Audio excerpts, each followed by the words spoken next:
notwithstanding everything to do with Jeffrey Epstein and everything else, the biggest scandal to do with the royal family is, in fact, finances. Now, a Times exclusive has found that the King's brother, Prince Edward, is paying a peppercorn rent at his 120-room Surrey mansion. According to the terms of the Prince's lease extension, he paid £5 million up front for a 150-year lease. Well, with me to discuss is Norman Baker, former Liberal Democrat politician and author of What the Royal Family Don't Want You to Know. Norman, welcome to the show. Good afternoon.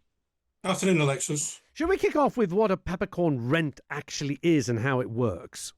Well, a peppercorn rent is one which is basically near enough zero and which enables the leaseholder to continue to operate the lease of a property for a specified period while paying next to nothing. So it's like it can be as low as £1.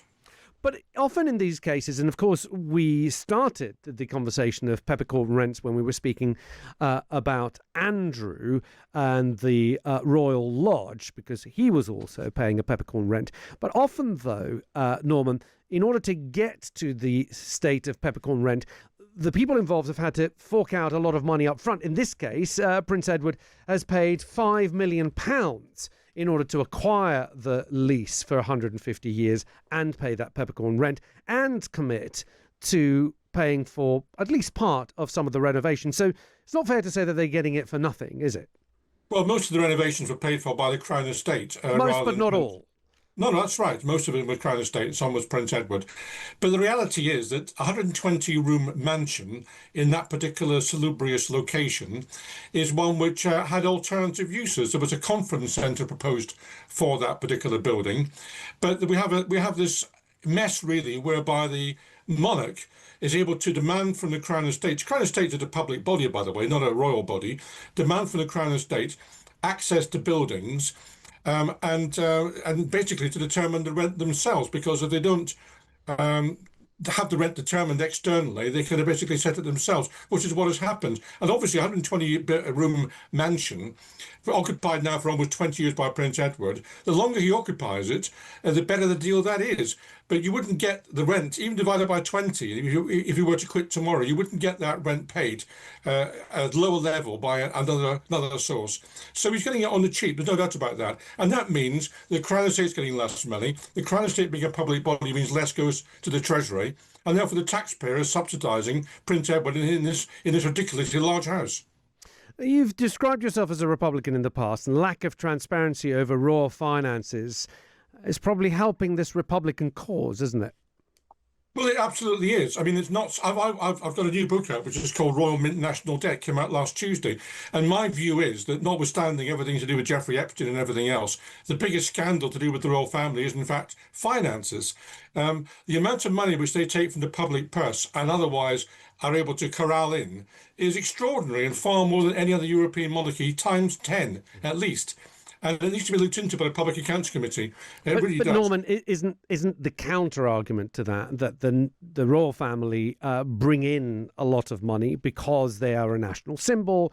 The tourism is actually driven by the royal family. That actually, it's not fair to say that they take that much out, because they do bring money in. Well, I mean, look, I mean, the most visited palace in Europe is a Palace of Versailles, and the French got rid of their monarchy in 1848. I don't think we should base our constitutional arrangements on what tourists might do. And the reality is that the stuff tourists like could carry on whether or not there's a royal family. That's not an argument for getting rid of it, but it's not an argument for keeping it either. The reality is that this thing is shrouded in secrecy. We don't have access to proper information about this. It's been quite a challenge for me to write this book. I was the only MP in 18 years in Parliament to introduce a debate on royal finances, and I was only able to do so by referring back to an obscure Treasury paper from 1993. It's made very difficult for MPs and journalists to find out what's going on with the royal finances. Well, can we make things better in that case, Norman? Can we have more transparency with royal finances, or do you think that is just simply never going to happen?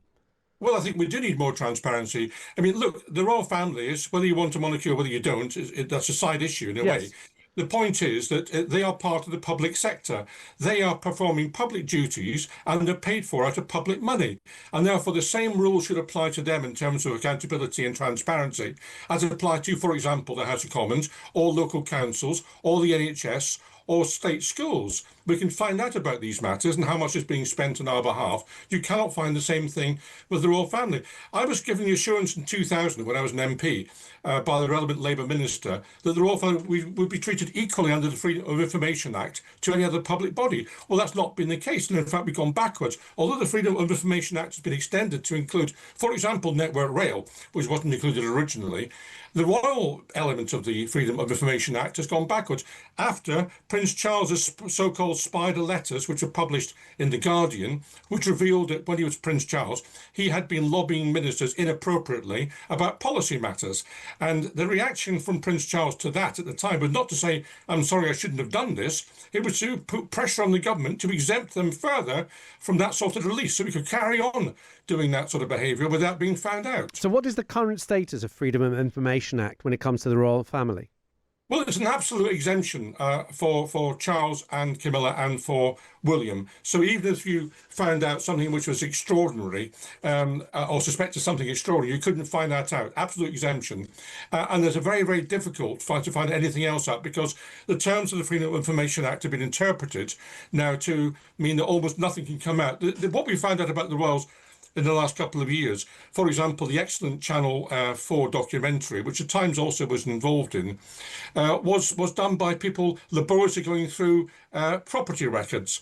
Nothing to do with the royal family, in the sense that they found out what they wanted to find out without having to mention the royal family. They examined leases and so on. These are leases these were buildings that were being let out for the NHS, etc. That story, yes, yeah. The Times reported on that. Norman, how many other royals do you suspect of being on similar deals like Prince Edward here, having paid money up front for a lease and then paying a peppercorn rent? Well, we know from occasionally you find out these matters when the spotlight lands on these people. We knew, for example, Prince Michael of Kent was getting a rather good deal some time ago. So, I mean, I think this is standard practice. The Crown Estate will say, if a member of the royal family requires a property, then they can either agree to that or they end up.